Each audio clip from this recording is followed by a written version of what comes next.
বিরল ক্যান্সারে আক্রান্ত অশোকনগরের ১৯ বছরের তরুণী পায়েল হালদার চিকিৎসার খরচের লক্ষ্যে নেমেছেন এলাকাবাসী। অশোকনগরের তরুণী পায়েল হালদার এক বিরল ক্যান্সারের সাথে লড়াই করছেন। তার চিকিৎসার জন্য খরচ দাঁড়াতে পারে ২০ লক্ষ টাকা। পায়েলের প্রাণ বাঁচাতে একজোট হয়েছেন গোটা অশোকনগর ও হাবড়াবাসী। পায়েলের চিকিৎসার জন্য প্রয়োজনীয় তহবিল গঠনের লক্ষ্যে অশোকনগর চৌরঙ্গি মোড়ে পথ চলতি মানুষের কাছে সহায়তার হাত বাড়িয়ে দেওয়ার আহ্বান জানাচ্ছেন সমবেত স্থানীয় মানুষজন।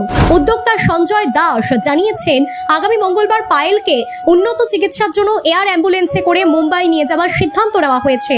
তবে চিকিৎসার খরচের একটি বড় অংশ এখনো জোগাড় করা বাকি রয়েছে। ব্যাংক সংক্রান্ত জটিলতার কারণে অনেকেই সরাসরি অনলাইনে সাহায্য পাঠাতে পারছেন না, তাই সাধারণ মানুষকে যুক্ত করতে এই উদ্যোগ নেওয়া হয়েছে। সংগৃহীত অর্থ না হওয়া পর্যন্ত তাদের এই লড়াই এবং প্রচেষ্টা চলবে। অশোকনগরের পায়েল হালদারের বাবা জানিয়েছেন, অশোকনগরবাসী যে তার মেয়ের পাশে এভাবে দাঁড়িয়েছে তা দেখে তিনি আপ্লুত। মেয়ে মনের জোর পাবে আরো।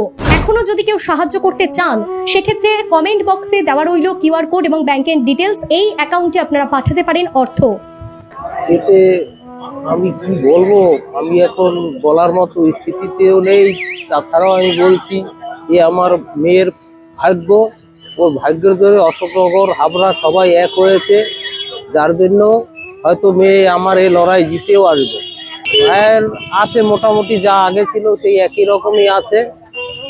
আমরা 11 তারিখে মুম্বাই যাচ্ছি এয়ার অ্যাম্বুলেন্স করে, ওখানে ট্রিটমেন্ট হবে। তা এখনো বলা যাবে না যে কত টাকায় খরচা হবে। মোটামুটি একটা 20 লাখ টাকার একটা করা হয়েছে। দেখা যাচ্ছে আপনারা বারাসাত নিয়ে গেছিলেন, তো বারাসাত থেকে ফিরে এলেন কেন? বারাসাতে যে ডাক্তার অঙ্কোলজি মেডিসিনের ডাক্তার ছিল সে ডাক্তার না থাকায় আমরা ওখান থেকে নিয়ে এসেছি। ওখানে এডমিটের জন্য না, ওখানে জাস্ট ট্রিটমেন্টের জন্য, যে একটু জ্বর আসছিল, জ্বরের জন্যই যাওয়া হয়েছে। আছে আগের মতোই, জ্বর টর নেই, এখন ভালো আছে। জনগণের কাছে আমার একটাই অনুরোধ যে ওকে একটু সাহায্যের হাত বাড়িয়ে দিন। দেখুন, পায়েল হালদার 19 বছরের মেয়ে যে বিরল ক্যান্সার আক্রান্ত সম্বন্ধে আপনারা প্রত্যেকেই অবগত হয়েছেন। অনেক ফান্ড দরকার, তো যেটুকু এখনো পর্যন্ত আমরা সংগ্রহ করতে পেরেছি সেটা সাফিসিয়েন্ট নয়, আরও অনেক ফান্ড দরকার আছে। তো এর জন্য আজকে আমরা রাস্তায় নেমেছি, মানুষের কাছে আবেদন জানাচ্ছি যাতে করে মানুষ এগিয়ে আসেন এবং এত বড় লড়াইয়ে পায়েলের পাশে দাঁড়ায়। কারণ যেই টাকা আনুমানিক দরকার রয়েছে বলে আমাদের মনে হয়েছে 20 লক্ষ টাকার কাছাকাছি, তাহলে এখনো অর্ধেকও আমরা জোগাড় করতে পারিনি।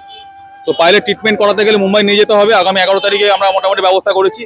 তো এর জন্য আজকে ফান্ডের জন্য আজকে আমরা রাস্তায় নেমেছি, যাতে